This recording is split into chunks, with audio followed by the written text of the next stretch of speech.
आ रहा है सबसे बड़ा स्ट्राइक पैकेज, अमेरिका ने बताया ईरान पर आज का अटैक प्लान। अमेरिका के युद्ध मंत्री पीट हेगसेथ ने फिर कहा है कि आज ईरान पर सबसे बड़ा हमला किया जाएगा। उन्होंने इसके लिए अंग्रेजी के लार्जेस्ट स्ट्राइक पैकेज शब्द का इस्तेमाल किया। ईरान जंग पर अपडेट देते हुए अमेरिकी युद्ध मंत्री पीट हेगसेथ ने कहा कि ये युद्ध अमेरिका की शर्तों पर खत्म होगा। उन्होंने कहा कि अमेरिका अपने लक्ष्य को पूरा करने के लिए अडिग है। पीट हेगसेथ ने कहा कि ईरान जंग में पहले दिन से लेकर आज तक अमेरिका के उद्देश्य बदले नहीं हैं। ईरान में जंग का मकसद टारगेट को खत्म करना है और ये काम प्लान के अनुसार ही चल रहा है। अपनी ब्रीफिंग की शुरुआत करते हुए हेगसेथ ने कहा कि बुधवार को जब ईरान युद्ध में मारे गए अमेरिकी सैनिकों के पार्थिव शरीर वापस लाए गए तब वह और राष्ट्रपति डोनाल्ड ट्रंप वहां मौजूद थे। उन्होंने आगे कहा कि जंग में हताहत हुए सैनिकों के परिवारों ने प्रशासन से आग्रह किया कि वे ये सुनिश्चित करें कि जब तक काम पूरा न हो जाए तब तक वे न रुकें। उन्होंने कहा कि नए बैलिस्टिक मिसाइल बनाने की ईरान की क्षमता को संभवतः गंभीर रूप से निशाना बनाया गया है। उन्होंने कहा कि ईरान की सेना IRGC का सीनियर कमांडर बनना एक टेम्पररी काम बन गया है।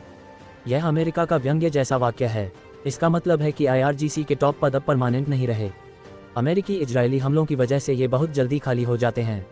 पीट हेगसेथ ने कहा कि ईरान की 11 पनडुब्बियां खत्म हो गई हैं। अमेरिकी जनता को सीधे संबोधित करते हुए हेगसेथ ने इस आलोचना का खंडन किया कि यह संघर्ष एक लंबी लड़ाई में बदलने का जोखिम रखता है। उन्होंने मीडिया के कुछ हिस्सों में ईरान की स्थिति को एक अंतहीन खाई या कभी न खत्म होने वाली लड़ाई के रूप में पेश करने का आरोप लगाया और जोर देकर कहा कि सच्चाई इससे कोसों दूर है।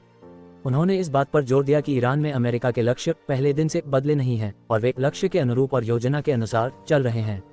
हेगसेथ के अनुसार इन लक्ष्यों में मिसाइल लॉन्चरों को नष्ट करना, ईरान के रक्षा औद्योगिक आधार को खत्म करना, उसकी नौसेना को निष्क्रिय करना और यह सुनिश्चित करना शामिल है कि ईरान को कभी भी परमाणु हथियार न मिले। युद्ध मंत्री ने कहा कि अमेरिकी सेना ने अब तक ईरान में 7,000 से अधिक लक्ष्यों पर हमले किए हैं और गुरुवार को अब तक का सबसे बड़ा हमला देखने को मिलेगा। उन्होंने कहा कि हमारी क्षमताएं लगातार बढ़ रही हैं जबकि ईरान की क्षमताएं लगातार कमजोर पड़ रही हैं। हेगसेथ ने यह भी दावा किया कि संघर्ष शुरू होने के बाद से अमेरिकी सेना पर ईरानी बैलिस्टिक मिसाइल और एक तरफा ड्रोन हमले 90% तक कम हो गए हैं। उन्होंने आगे कहा कि नई बैलिस्टिक मिसाइलें बनाने की ईरान की क्षमता को शायद सबसे ज्यादा नुकसान पहुंचा है। हमले की डिटेल देते हुए हेगसेथ ने कहा कि अमेरिका ने कम से कम 120 ईरानी नौसैनिक जहाजों को नुकसान पहुंचाया है या डुबो दिया है। हेगसेथ ने कहा कि अब पश्चिम एशिया की नई तस्वीर अमेरिकी सुरक्षा परिदृश्य के अनुसार तय होगी। जंग के लिए अमेरिका ने मांगे $200 अरब। अमेरिका ने ईरान के साथ चल रही जंग के लिए $200 अरब की अतिरिक्त फंडिंग मांगी है। पेंटागन ने व्हाइट हाउस से कांग्रेस को ये रिक्वेस्ट अप्रूव करने को कहा है।